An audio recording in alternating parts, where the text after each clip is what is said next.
Sounds like it's been a great day. I understand Jimmy Soni mentioned me earlier in his talk. So, I'll have to thank him for that. I always start off this sort of thing by saying that I have no business being in the business I'm in. My background is I thought I was going to be a professor of philosophy. I was working towards a doctorate. I dropped out. I was a writer as well. I dropped out. I became a journalist. And then, I was part of some fantastic, really crazy things. One of the ideas, in philosophy, I studied something called competitive government. This idea that, in the same way that companies compete with each other, governments can compete with each other. It could be a way to drive improvements in governance. And as part of that, the theory was that we actually don't have much competitive market in governments. You can't really pick where you want to live. There are all sorts of barriers to that. So this crazy friend of mine had an idea, well, if we can't create new governments on land, maybe we could do it in the water. And so we started this organization called the Seasteading Institute in 2008. This was a pretty crazy idea, as I said. But it was through that organization that I came into touch with Peter Thiel, co-founder PayPal, investor in Facebook, and this was 2010. And Peter and I had, he interviewed with me. They said they needed a writer researcher, and I was just kind of intrigued because Peter was such an interesting guy. And so he hired me to help him teach a class on philosophy and technology at the Stanford Law School. And so that's why he hired me. And then I showed up to work the first day. I can tell you the exact day because it's my first day of work. It was September 27th, 2010. And it was a Monday. And I show up to work. Peter at the time ran a hedge fund. And so I had a desk on the trading floor, just as you see in Hollywood movies, with CNBC or rather financial news on and ticker tape. It's okay. I don't need slides. And someone comes to my desk and he's like, Jim O'Neill, my colleague, comes to my desk and he says, hey, we got to go to Peter's house. Last night on the plane ride back to San Francisco from New York, we had this idea. Right now it's called the Anti-Rhodes Scholarship. Because I had spent time at Oxford and had interacted with Rhodeies, I was thrilled because Rhodes Scholars are insufferable. So I was like, all right, I'm in. And the idea was, hey, we're going to pay people to leave school. But the thing is, it was TechCrunch Disrupt. That's one of the big tech conferences, or at least it was at that time. And they decided Peter was going to announce this program that day. So we go to Peter's house, we get in the car, and now I'm just part of this thing. Now we're talking about, okay, what do we call this? How much money is the grant? How many years? How many of them are we going to give out? We get to the conference center, now I'm backstage, and we're still hammering these details out. And then Peter gets on stage, and you can see this on YouTube. Still, he's interviewed by Sarah Lacey at TechCrunch. And Peter is talking in the present tense like this program exists. He says, we're taking applications. The batch will be this coming winter, spring. And that was just insane. So we launched the Thiel Fellowship. I don't know if you guys have heard of that, but this program became notorious, especially on campuses, because there were two conditions that were part of this grant. It was a $100,000 grant, but you, one, had to be 19 and under to apply, and two, you had to leave school. You could not be enrolled in higher education to receive the grant. We got a lot of press for that. My God, did they hate us right away. Newsweek said we were going to ruin these children's lives, these kids' lives, that they were going to be no longer well-rounded individuals, but stunted, one-dimensional people. That was Jacob Weisberg in Newsweek. A couple years later, former president of Harvard, former Treasury Secretary Larry Summers, my favorite quote, he said, "This is the most misdirected philanthropy of the decade." So yeah, people did not like us. I mean, you just heard actually at the end of the last talk, 19-year-olds were disparaged for not being able to do things. But we started that program. We took applications that first year. We only had 434 applications, but we picked a class of 20 people. And we were off to the races. I ran that program with a couple other people and Peter for 5 years. And we just saw amazing things come out of it. Probably most notably is we launched Ethereum in 2014. Vitalik Buterin was one of our grantees. If anyone in here is part of web design, just design in general, we helped launch Figma in 2012. Dylan Field was one of our fellows. And there were others. So much so that, geez, I mean, not including Ethereum, the market cap created of companies created by our Thiel Fellows is larger than, I don't know, 50 billion at this point. So by 2015, my colleague Danielle Strackman and I, we thought, wow, we could be making investments. No one out there is systematically targeting a demographic of people, namely extraordinary young people who are willing to leave school to start working on their startup. Danielle also does not have a background in finance. She started a charter school in San Diego. She was a school principal for many years and still is on the board of the school, Innovations Academy. So neither of us had any background. And we started our fund. We called it 1517. That is a historical reference to the year Martin Luther nailed his theses to a church door, 95 Theses. And what he was protesting was the sale of indulgences. These were pieces of paper that the Catholic Church was selling in order to finance the construction of St. Peter's Basilica, and then also help, I forget, this other guy was, I can't remember his name right now, but he was raising money to become a bishop. These are, depending on your views, these may not be worthwhile projects. But nevertheless, they convinced people that by buying a piece of paper, they could spend less time in purgatory or even get out of hell. And so we called ourselves 1517 because we thought the modern indulgence is the diploma. That's okay. Here I am at a university. Because I think in American culture, it's widely viewed now that if you do not have this diploma, you're going to hell.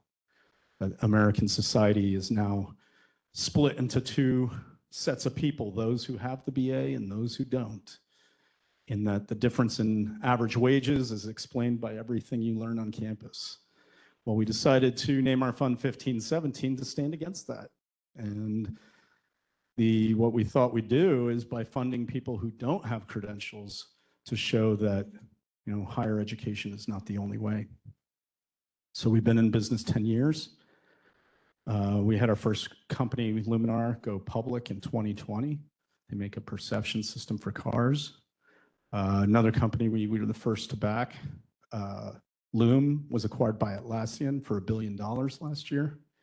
We've returned over $220 million to our investors on 17 million invested. So we rank for a stage of fund. We are pre-seed investors, first check-in company. We are a top 1% fund. And yet, as I told you, I have no background in finance, and we're only backing people without degrees. So I wrote a book about that because I thought that was an interesting business story. It's called Paper Belt on Fire.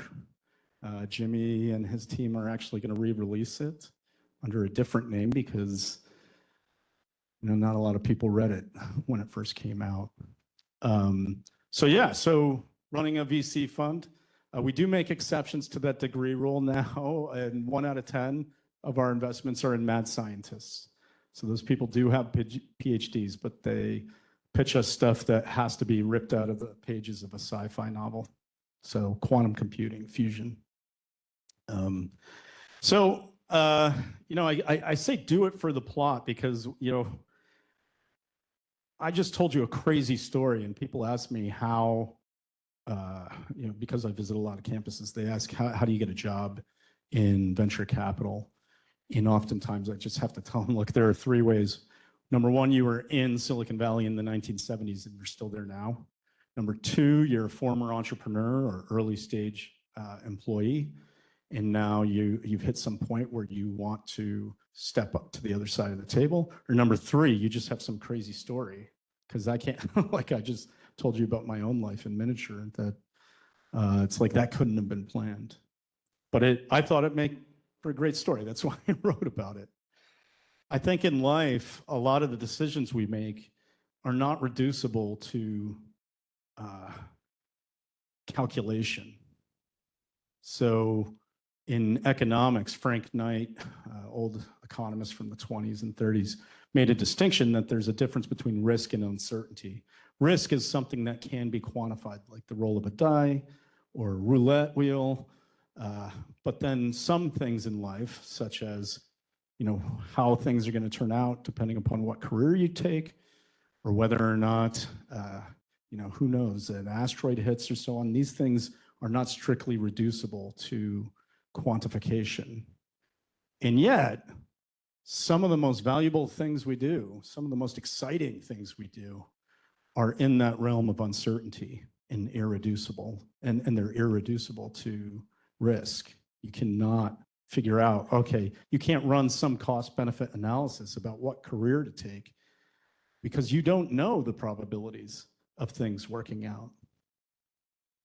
And so the only way you can truly explore that unknown, uncertain category is by taking the plunge, by experimenting, by going for it. And there's a phrase, we run a camp for teens interested in frontier technologies. And one of them alerted me to this new phrase, do it for the plot. Another version of this is dad lore. I don't know if you've heard of this. But apparently, according to my teenage campers, dad lore is you want to accumulate stories in your 20s or maybe 30s so that you have stories to tell your children one day. You will be full of dad lore. If you do it for the plot, you don't care. Or, you try to figure out like what the chances might be, but you know that after it's all done, it'll be a hell of a story to tell. And I think when it comes to these difficult decisions about which career we're going to take, you got to start thinking in these terms, because if you weigh the pros and cons and try to run the math on expected value, it's not going to work. We often think about the commitment required to run a company. When people pitch us, it's one of the main things we're looking for in that pitch is, why are you doing this? Because if it's for fame or if it's for fortune, that is not going to be enough to get you through the dark night of the soul. It should not be called a startup. It should be called a start up and down and up and down and up and down. Because it's going to be really hard. There are going to be moments of joy and euphoria, but there are also going to be soul-crushing moments when you think all is lost. And if you're doing it for the money, you're not going to make it through that. It's got to be for something deeper. It could be a personal mission. It could be just the excitement of working with your best friends. But it can't be something superficial. And then the other thing that I've noticed in some of these companies, especially for people who do it for the plot, and this ties back to the philosophy. There's an old, there's a famous statement from ancient Greece, the cradle of philosophy, where the oracle at Delphi said, "Know thyself." And at the time, this meant, know your place in the cosmos. And in more modern times, it's something like know your inner nature and maybe your calling and your true self. But what I conjecture and what I've seen is that the armchair philosopher actually can't know themselves. They can't obtain self-knowledge because they don't know what their own limits are. They don't know what's possible. And so when you do it for the plot and you take action and you do something interesting in your life, like doing a startup, it is going to push you in ways that you never could possibly imagine. Startups are great vehicles for identifying every single weakness you have as a person. Let's say you hate hard conversations. Let's say you have difficulty speaking in high stakes moments when emotions are running. Guess what? Your startup is going to put you in those situations over and over and over. Let's say you are shy and you hate making cold phone calls. Guess what? Your startup is going to put you in that situation again and again. So you're going to discover things about yourself that you didn't even know. And then the next thing is that it can become a vehicle for self-transformation. Now that you know you have these vulnerabilities, can you overcome them? Because the future of your company depends on it. It will not make it unless you overcome these vulnerabilities or find a way to delegate. Either way, you have to solve the problem. And in that sense, the startup, yes, becomes a vehicle of self-transformation. And you can't possibly know what your limits are or if you can overcome them. So this was only made possible by doing something like running a company.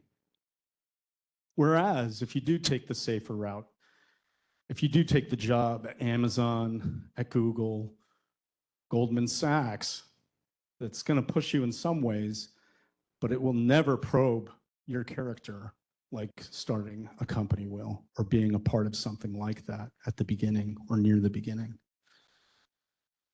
So if you want a story to tell about how you used to be someone who couldn't take chances, how you used to be someone who was afraid of firing someone, of hiring someone, of managing people, God knows what, but overcame that, and in the process accomplished something that you never thought possible, then you do it for the plot. And that's my pitch for taking risk in life. I'll open it up to Q&A. I think you guys have a general sense of who I am. I'm happy to talk about the mechanics of VC, how we decide we make investments. I'm happy to talk about startups, trends, anything, it doesn't have to do with anything I just told you, or, I can go deeper into philosophy. Love it. Awesome. Thank you so much, Michael. Before we open to the crowd, I'd love to ask a first question. So you have a background in philosophy, went to a PhD almost in Oxford. How do you make decisions in your investments where these are ideas that are almost as close to sci-fi as it gets, very technically, intense? How do you go about it? How do you judge the character? How do you decide if it's going to be a worthwhile investment? So one thing we believe in is character. Jensen, CEO of NVIDIA, gave an interview recently where he said that greatness is not found in intelligence, it's found in character. And that couldn't ring home more true for us. We've met a lot of high IQ people, but IQ is not enough. I don't even know if it's necessary. When we ran the fellowship at the beginning, we ran it too much. The first application cycle actually was too much like a college application. We asked for test scores. We asked what school you go to, GPA, maybe your achievements.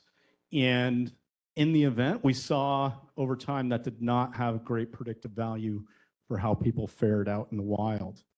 In fact, Dylan Field, the founder of Figma, he applied in 2012. He said, he wrote to us, he said, I don't see how telling you my SATs has any bearing on this. And we're like, you're right. We let him in. And then there were negative signals. I don't know, maybe, I don't know. There was something about the Intel Science Award in particular for high school people where it seemed like this wonderful achievement, but it actually had a negative correlation with how well people did out in the world. And I think mainly because trying to impress a committee is very different. It's almost very political in a way that's different from actually creating something new. And so they were awarding things based on just how, how much virtue signaling there was in it, let's say, as opposed to the substance of the idea. So we scrapped all that stuff. And then to draw on more philosophy, I suppose, Aristotle said that character is revealed in action. He wrote this about playwriting, but I think it's very true in life. We just found that the best way to know someone's character is you have to see them out in the world, out, operating. So we changed our recruiting to go more outbound. We changed it so that we want to meet people as early as possible, track them over time, get a sense of what motivates them. Do they execute? You have to have an extraordinary capacity for work for this early stage stuff. And just seeing it in action can be, you just got to see it. So that's why we visit campuses all over. We pioneered new ideas. We started giving out $1,000 grants because some people were like, hey, I just want to build this prototype and I need a few parts.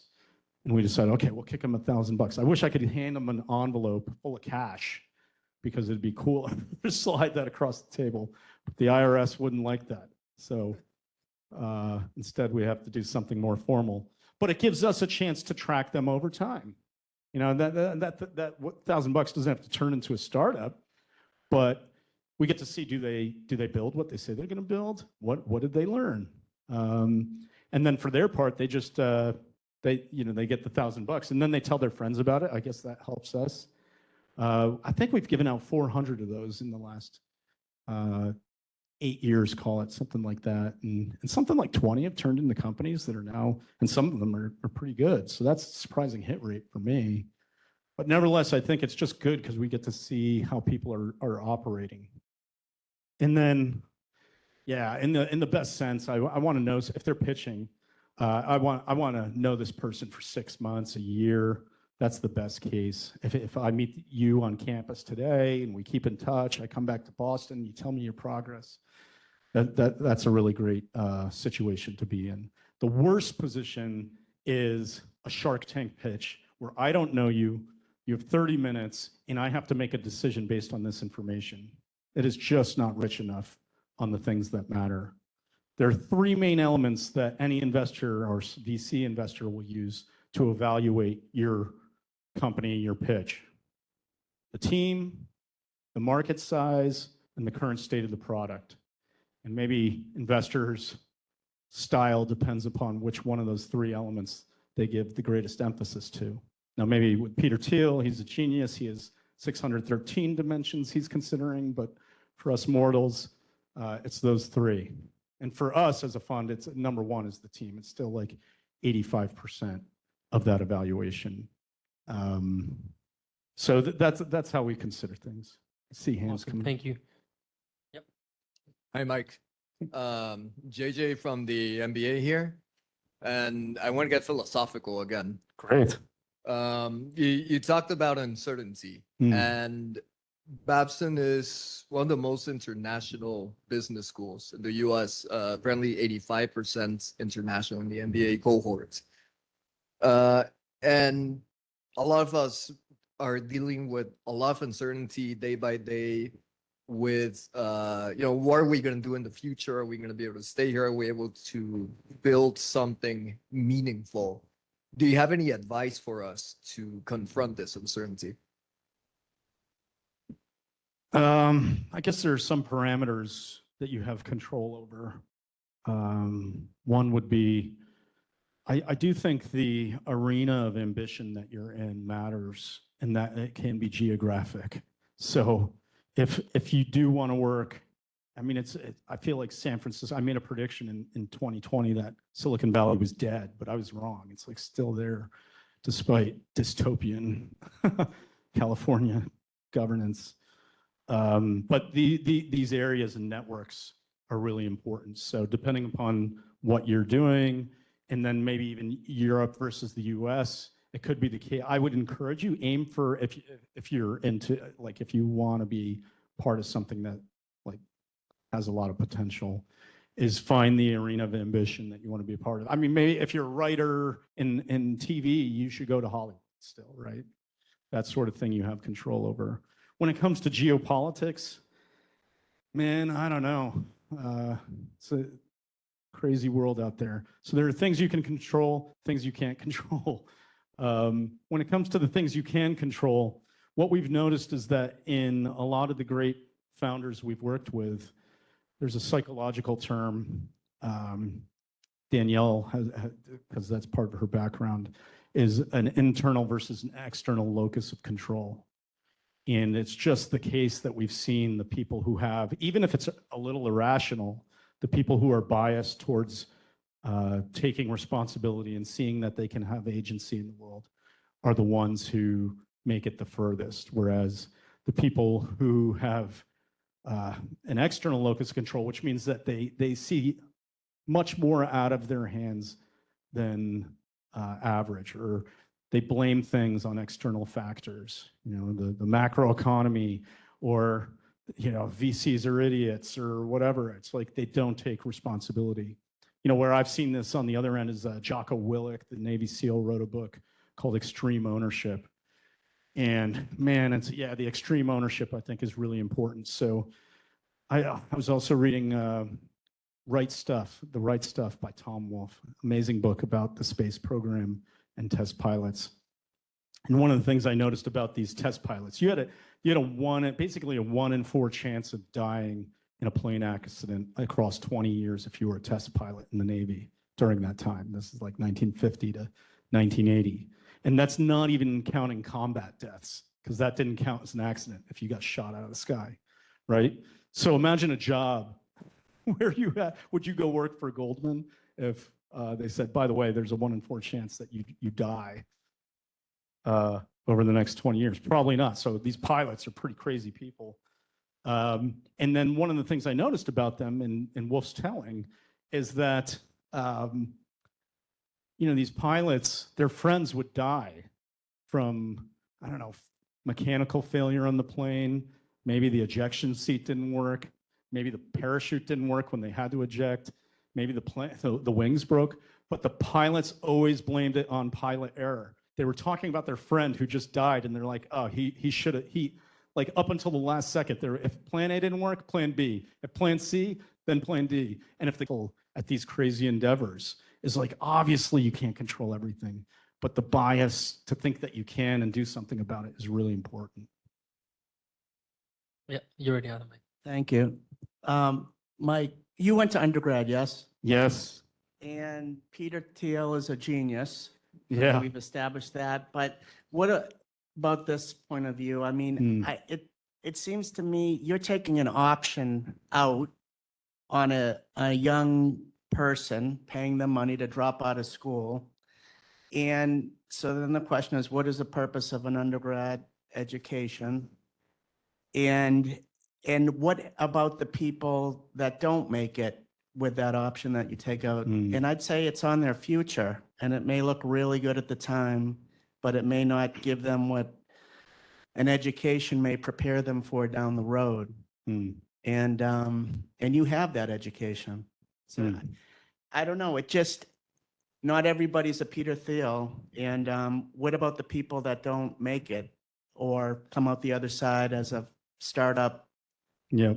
Thank you. And I appreciate, and you're amazing. I mean, I'm like very engaged by you, but there's 2 sides to this, and I want you to talk about the other side. Sure. So yeah, obviously not everything worked out for everyone in our program.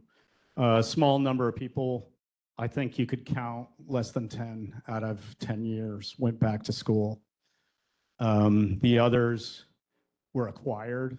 Their company wasn't working out and they were acquired, but because they're so talented, the company wanted them to stay on. Some of them just moved on and got another job. What's been actually interesting is to see the people who stuck around and started doing other things, and then maybe they popped down the road. I think no one regretted the program, because after all, people take gap years all the time. That's not a big issue. Most schools will take you back. I guess it comes down to the nature of what you think education is. Economists have been looking at this for some time. book I recommend is called The Case Against Education by Brian Kaplan. There are two theories about what's happening. One, all right, the bare fact I mentioned is you look at the average wages of people who have a college degree and compare them to people who don't have a college degree but finished high school, and there's a difference. And so the standard story is the human capital story, which is that these schools are imparting skills that are then rewarded in the labor market, because people go on to use those skills, and companies need people who have those skills. But Kaplan and other economists have looked into this, and they start scratching their head, and they're like, wait a second. On the human capital theory, there's a puzzling fact about what's called the sheepskin effect.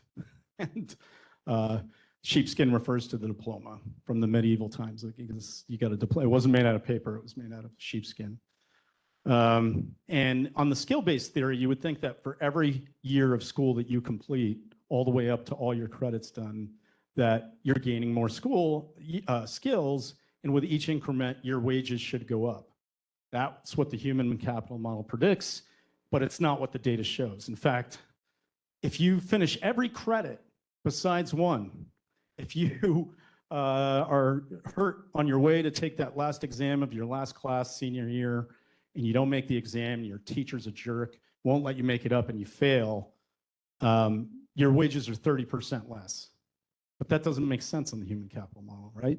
So something else is going on. It looks like employers are actually just looking for a way to sort the labor market. And what they really want is someone who is committed to finishing a 4-year project that requires a lot of effort and sacrifice, that requires finishing assignments on time and at great cost. And so if you're someone who doesn't finish that degree, you're not sending that signal when you're in the labor market. The next is that there's no quality control. Universities do not measure, I mean, they do through their applications, but they don't say, okay, here's your ability upon entering our school the first day, and here it is at the end of 4 years, and let's measure the difference. So that's not fair. It's like they pick amazing people, and then they come out amazing. What was the value added? We don't know. Some economists have tried to split that up. We're sort of the first group that did it in terms of, okay, you could have gone to school, but you didn't. But when economists look at it, they look at, so Caroline Hawksby and others, they looked at, if you went to, there were people, so they all went to college, but what was interesting is they looked at people who went to Ivy League schools, people who applied to Ivy League schools, got in, but then decided to stay in their home state and go to the state school because it was cheaper. And then they compared these groups. And you would think if the Ivy League education is better, then maybe those people had better incomes, but it turned out to be a wash. So if you got into the Ivy League, at least for that group, if you got into the Ivy League, you went to the state school, you made just as much as the people who went to the Ivy League. So something that scratches your head about the quality of education. So I'm starting to get wonkish, but it's about like, what is going on? What is education? There's this human capital model, there's this signaling model. I tend to be biased, obviously, towards that signaling theory, which means we're in a tough situation. But if the human capital model is true, then yes, going to school is good for some people. I will say this, I'll end on this, sorry. To take it back to philosophy and then literature. I studied ancient philosophy, ancient languages.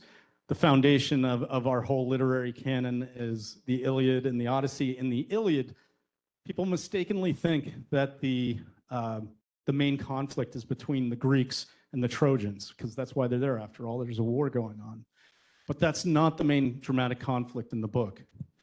The very opening is a fight between Achilles, who is the best warrior among the Greeks. That's that's what he's called. He's just called the best.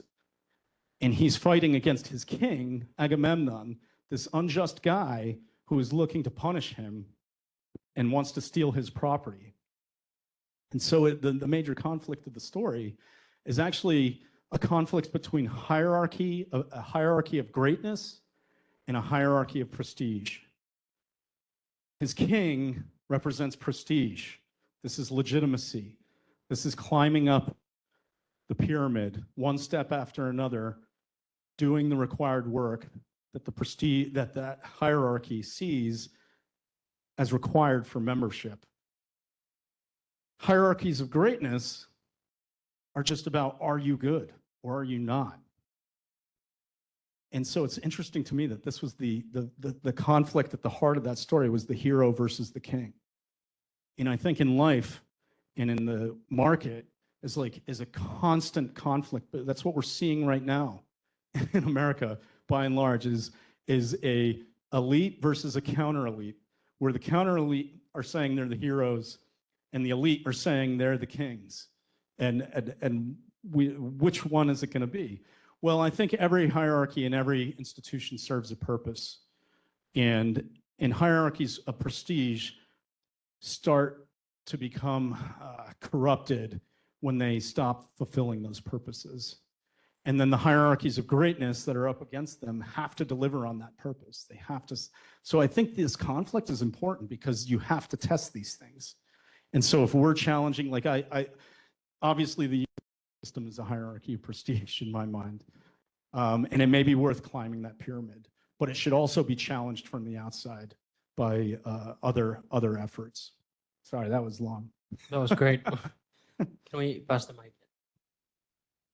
Oh, you already have it? Yeah. All right, go for it. Hello, my name is Roman. I'm a guest from Tufts University. I'm a postgraduate student in dentistry.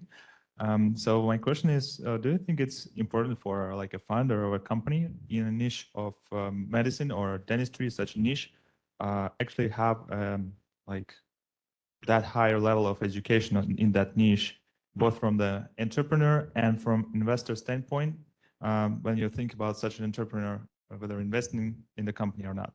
Thank you. Yeah, okay, so it could be the case that to climb the hierarchy of prestige, each step on that pyramid may require a key to open a lock, and that key could be the credential. So if you want to climb that hierarchy of prestige, I'm persuaded you need the key to do it. But when it comes to starting a company, maybe not. Because one of the great things about doing something new is you don't need permission from someone higher up on the chain. And while I think you can learn things in school. And if I know a lot of people who have gone through PhD programs and their research could be commercialized. But it's also the case that we're seeing changes in the world. And one of the more radical things I've seen just in this last year is how fast people are getting at learning new things based on the new LLM tools and so on. The old model used to be that basic science research had to be in the university because we needed long time horizons. That was thought that the private markets could not think beyond the next quarter or the next year, and we needed scientists to think about the next 10 to 30 years. It was also thought that not all research has to be practical, that it's great to just pay people to mess around and play, because sometimes useless ideas do eventually turn into useful ideas or commercial ideas. And then maybe the last thing is like, oh, you can't patent an equation. So Einstein, for discovering relativity, he was never going to make any money. And so we need to fund the universities to do this. What's changing is that the means of scientific discovery are getting cheaper and cheaper. So I described how to get, like I've seen people getting to the frontier of knowledge in the field faster, but it's also true that it's getting cheaper to run experiments. Actually, universities, you can pay them and keep your IP now and have labs, like they're basically like contract labs where you can run experiments. And because of that, I think it's no longer true that basic science research has to occur in the university. And we have two companies in our portfolio where one is a young man who, God, this guy's so crazy. He changed his name legally to Tony Stark. His friends, because he was building things in his parents' basement, biotech and messing around with rockets. His friends are like, oh, you're like Tony Stark. And this guy has such an innocent soul and wanted to inspire himself. When he was 18, he changed his name to Tony Stark. He came to us. He's been working on a cure for type 2 diabetes. He had interesting ideas about first milestones and just needed 50K to get there. We do these initial pilot checks. And Danielle and I were arguing it out, and we're just like, no one is going to take this guy seriously. We'll give him money, but like, what if he applies to NIH, or like they'll throw that application out as soon as they see Tony Stark on the front. But Danielle, she's like, no one's going to back him. We're the only ones who will back him. Okay, we do it. We have a call with Tony, and I'm like, look, you cannot call yourself Tony. You have to go by Anthony. Anthony Stark. And so that's what he does. He has cured type 2 diabetes in mice and rats. So the animal model data is really, really impressive. And we've invested multiple times. It was tough for him to even convince VCs at the, call it like the pre-seed level, $3 million level. So we had to really put a bet down, and we're going to ride or die on this. It's a big bet for us. But we made that investment, and now he's preparing for human trials. He'll need outside investment this summer, probably raise about 20 million. So we'll see what that's like. But he's poised. Now, I don't know, maybe it doesn't work. What's surprising to me is that he's gotten this far at all, and he doesn't even have a college degree. So it's just like a one data point for me that's like, okay, that story I told about basic science research is happening. The next is a PhD guy who dropped out. He's working on fusion. There are 2 ways to create fusion that have been tried for 30, 40 years. And he's doing something, a third way that's completely different. He's contracting with university labs. He has as advisors professors that he knows, not through his studies, but just by cold outreach. And he's doing some experiments at Purdue and UConn this spring. The initial experiments he's done have shown that the effects are real. Now it's like, can you scale this up? Can you actually get more energy out of the system than you put in it?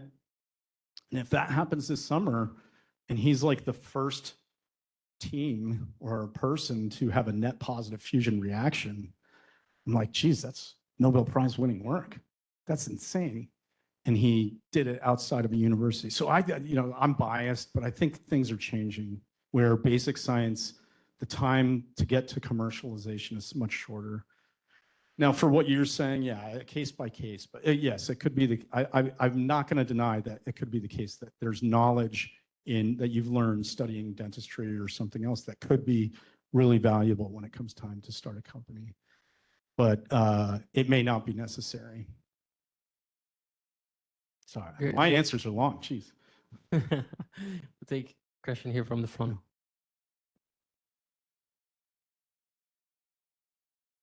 Oh, hi. So I'm Sopa. I'm from the MBA. So I had a question. Figma is one of my favorite startups. And, Oh, cool. I use it almost every day.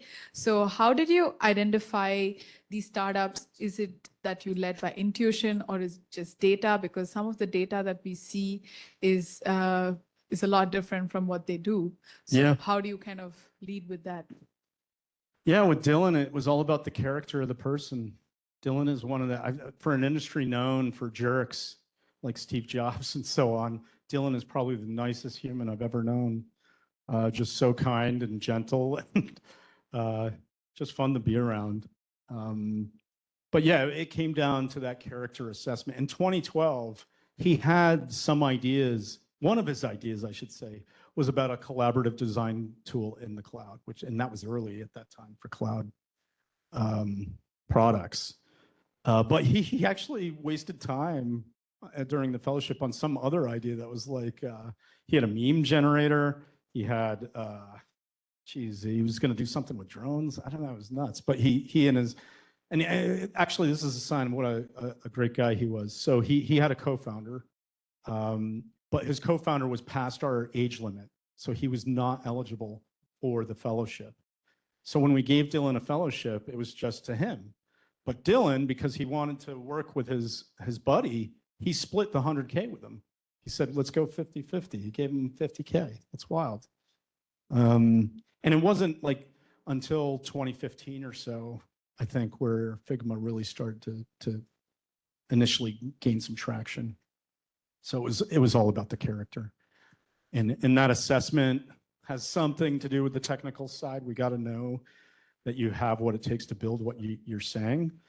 But it's also the kinds of things, yeah, you read about pilots or about sports stars, or like the grit, the perseverance, the emotional social intelligence to work with other people. We have terms we had to invent because we couldn't find it in the literature. One of them, like the psychological literature, one of them is just like a fluent competence, we call it, that you're able to talk about the sector you're operating in with a fluency that is just, it's a sound. It's like a pitcher throwing a fastball and you hear the pop in the mitt. And the topics are like, okay, why have past efforts failed in this industry? What are the competitors not thinking about? It could be, it's known as the idea maze. It's like, what are all the pitfalls in this sector and what's going on? These people can scaffold their knowledge. They can talk. We always, when we hear a pitch, we're like, we're the dumbest Labrador you've ever met. Can you explain this to us? All the way up to an industry expert. It's like they can scaffold their knowledge, and that's just something we're hearing. So yeah, we have the book I wrote, I have a whole chapter in there where I try to articulate these things.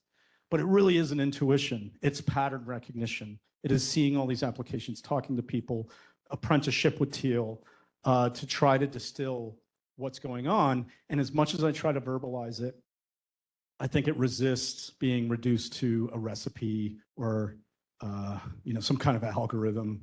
And like one way I thought about this, like I've read a lot of books on talent evaluation, and one of them was on the real Top Gun, and they have 8 traits they look for in ace pilots. And I'm looking at this list, and it's like, of the 8, I'd say 6 of them match with things we're looking for in founders. A sustaining motivation that can pull someone through years after years in an unforgiving environment. A willingness to challenge the status quo. Okay, those things look the same, but if the Navy hired me to pick Top Gun pilots, I would be terrible. We would lose every war. I would have no idea how to pick the best pilots, even though I'm saying I'm looking for the same character traits. And I think it's because this tacit knowledge of being in this particular context, it adds up, but it can't be articulated. Awesome. We'll take one last question from the top. Mike, thank you so much for being here. Huge fan of the work you guys are doing. My best friend Adam was actually backed by 1517 cool. last year. And actually this week I'm applying for the fellowship this weekend. Oh, awesome. Well, good luck. Yeah, thank you so much. So actually, just to give you a little introduction, I'm Hirsch. I'm building a tech company that helps influencer marketing agencies get data on influencers. And I have very high convictions in the ideas of agentic AI for the influencer marketing space and how this space should look. And I'm fortunate in that I've had experiences while I was in high school that have led me to have really high convictions in my ideas. And my question for you is, why do you think so few people have the experiences that lead them to having high convictions of the way that the world should look in the next 10, 15 years? Oh, wow. Geez. Well, I think courage is in shorter supply than genius. I don't know how to teach that. I've looked in the literature. There's actually really sparse literature on courage, just as a concept in psychology. There's some in philosophy, but we're not really good at figuring out how to help people gain confidence. I mean, think about your classwork. I can't remember one thing in school that was about courage and preparing for that. So that's a whole vast continent that's unexplored. Is in psychology, there's something called exposure therapy to help people get over fear. Like that could be one place to start. Is like, wouldn't it be interesting if that was incorporated into our education somehow? Real brief, that's like, if you're afraid of snakes, can you like stand next to a rubber snake to begin with and work your way up? Apparently that works, helps people get over fear. But when it comes to, what's also interesting to me is like some people are courageous in some aspects of their life, but complete cowards in others. So it's like, yeah, God, reading about Navy SEALs, these guys are doing like bravery in combat that I can't even fathom. And then they come back to San Diego and they're afraid to tell their wife that they have nightmares. It's like, what? You were just risking your life. So what, like people are afraid to break up with their girlfriend. Can't have that conversation, but yet they'll go out and like fly planes through a war zone. That's insane to me. So I think the psychology of all this is underexplored. When it comes to thinking long term and having agency, I think there's a broader cultural criticism there. And it ties back to this point about internal, external locus of control, where, man, it just feels like in the news, in education, the overwhelming message is that these tremendous forces beyond our control are ruining our lives. Climate change, the economy, war, and there's nothing you can do about it. And I don't know where to begin, but one thing that occurred to me is you look at the way academic departments are set up in our education is this model of the pyramid, that you start with the entry level, Physics 101, and you slowly accumulate knowledge in the field till maybe one day, 8 years later, you get to your PhD, maybe you're in your postdoc, maybe it's not till tenure. Only then are you at the frontier of knowledge after 15 years in the field. And only then do you get to think about what are the unsolved problems in physics. And I wonder, it would be interesting if we inverted that and we made it the case that upon entering any building on a campus in the physics department, it said, here are the top 10 unsolved problems in our field.